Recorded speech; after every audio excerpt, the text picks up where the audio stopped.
Let's get salty! Everyone, Zeddy here again with another Into the Emerald Dream card review. We have even more Warlock cards. They're getting ramp. They're giving ramp to Warlock. Plus, we have pretty crazy Deathrattle stuff going on.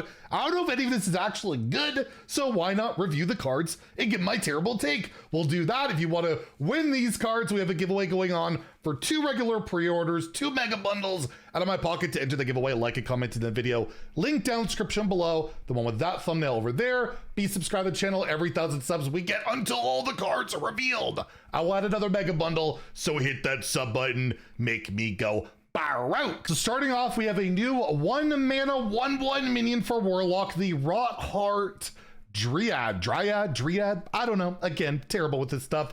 Deathrattle. You draw a minion that costs 7 or more. How particular. It's almost like that dark gift card. The legendary payoff we want to find costs 7 mana. Or maybe our Wild God, which is not being revealed here, where we'll have one more reveal later today. Probably going to be that Wild God, and it's going to be 7 or more, right? So one of those big type of cards. I guess if it was still going to be in standard, might have been a nice way to hit our Titan, right? Sargeras. But yeah, 1 mana 1/1 that draws a specific card and only hits a minion though, right? And we're only going to be playing so many minions that cost 7 or more, so this can become a dead card if you've drawn every minion that costs 7 or more in your deck. So be aware of that. But typically, you know, tutors, there's so many tutors in the game right now. It's crazy. And I feel like that's one of the things that I don't love in the game. It makes everything so consistent and samey. That's, again, probably a video for another day, although I'm pretty sure I've made that video before. It's just getting crazier and crazier as we go along. But I imagine this sees play, right? There's going to be a deck out there where I really want to hit, you know, my Dark Gift card, or maybe a Wild God we'll see later today that I would really like to hit with this card, or a Malorn so I could get more Wild Gods. That could be a thing, although no, we're not imbuing in Warlock. We're a Dark Gift class, so probably not as much, but yeah, I'll give it 3 out of 5. It goes to those type of decks. Absolutely can see play in Wild, probably, right? Get like Molten Giants or Imprison Horrors, is it called? Or I don't know, Mecha'thun. I could tutor out my Mecha'thun, make Mecha'thun Warlock good deck again, who knows?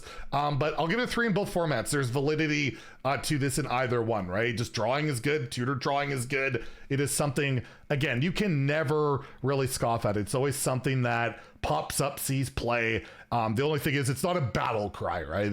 It's gotta die, but still. I guess you could proc the Deathrattle twice and draw multiple minions if you got more of them. So there's that benefit, I guess, as well. And well, speaking of benefits of Deathrattles, we have the Arch Druid of Thorns, a 2 mana 3/2 minion battle cry. You gain the Deathrattles of your minions that died this turn. So that 1-drop died, you play this, you will now draw that next minion.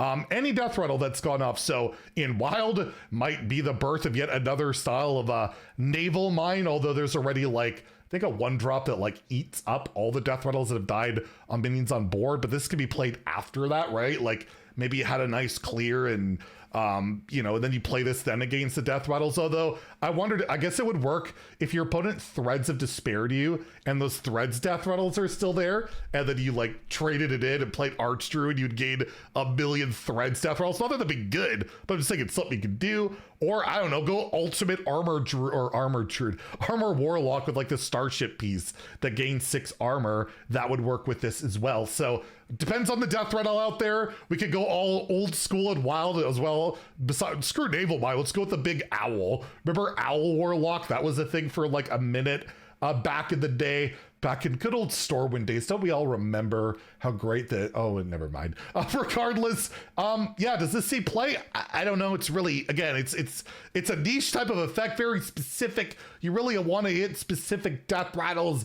I feel like no. I feel like this won't be a meta card unless there's just really specific strategy pops up that I'm not envisioning right now. Let me know if you got something you think will break that in standard or Wild, but I'm gonna give it a 2 in both formats. Actually, I'll give it a 1 in Wild because I just feel like that legendary is even better, and it seems like no play for a long time already in Wild. But yeah, it's something that with the right Deathrattles could be absolutely something I want to play, or like, yeah, it's a possibility. I can't think of it. Next, we have a weird card here. It's like a combination of Mutinous and a Benevolent Banker and like the Shark from Rogue, legendary Shark back in the day. The Hungering Ancient. This is an 8 mana, 6/7 minion. Not so nice stats for the cost, I gotta say. It's not so nice. However, at the end of your turn, you eat a minion in your deck and gain its stats.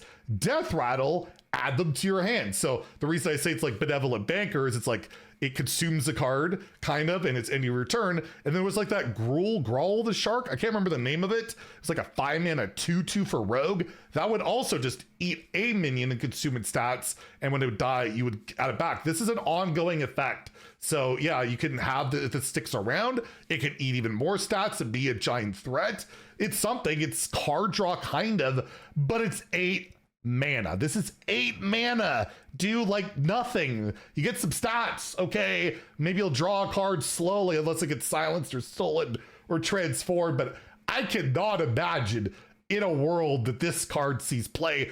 Technically though, it's got a Deathrattle. That 2-drop would gain this Deathrattle. You could get some even more value out of that card than something, but I think we're dreaming if we think this 8 mana card will see play. We do have, I think Bonfire is the card that can discount this, so I can play this for 5 mana, I think. But even that, I just don't see it. It seems way too greedy, way too slow for, I know we're supposed to be probably getting a lower power level standard. I don't think it's gonna be that low power level that, yeah, I'm gonna give this a 1 in standard, a 1 in wild. And this effect used to be a legendary effect, that it was like kind of like an epic effect, and now it's a common effect. That is how far we have changed the Hearthstone landscape. And then yeah, the final card here, Warlock Ramp. But it's kind of bad. It's kind of bad, but maybe good. I don't know. It is Fractured Power. Beautiful artwork on this card. 2 mana epic spell. Destroy one of your mana crystals. However, in 2 turns, you gain 2. So you have to deal with having 1 less mana than your opponent for 2 entire turns. And then you gain 2.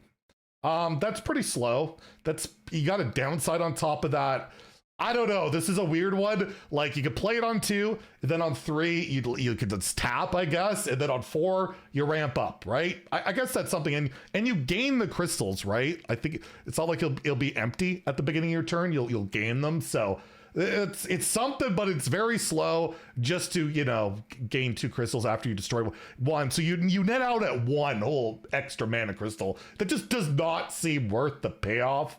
It just doesn't. But it is mana ramp and it's thematic. We have had cards in Warlock before that have destroyed our own mana crystals. I think that was like in the base legacy like set, not basic, but like classic. They have that taunt. I think it was a 3/5. You would destroy one of your own crystals. That was like game losing style of card. Like if you want to destroy your crystals, you got to do something really good with it. And gaining 2 later after destroying 1, I'm going to give this a 1 out of 5 in standard wild. I know it's ramp, but it's really slow. There's a pretty big downside, and your net gain, I just don't think it's worth it.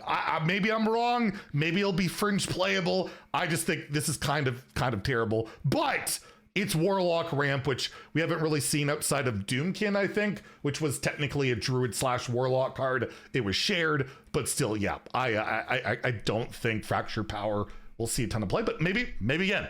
Maybe it'll be worth it, and I'll be totally wrong. But yeah, that's it for now. We have 1 more Warlock card left. It's a doozy. You'll want to stay tuned. If you enjoyed the video, please like and subscribe. Have a great day, and stay salty, my friends.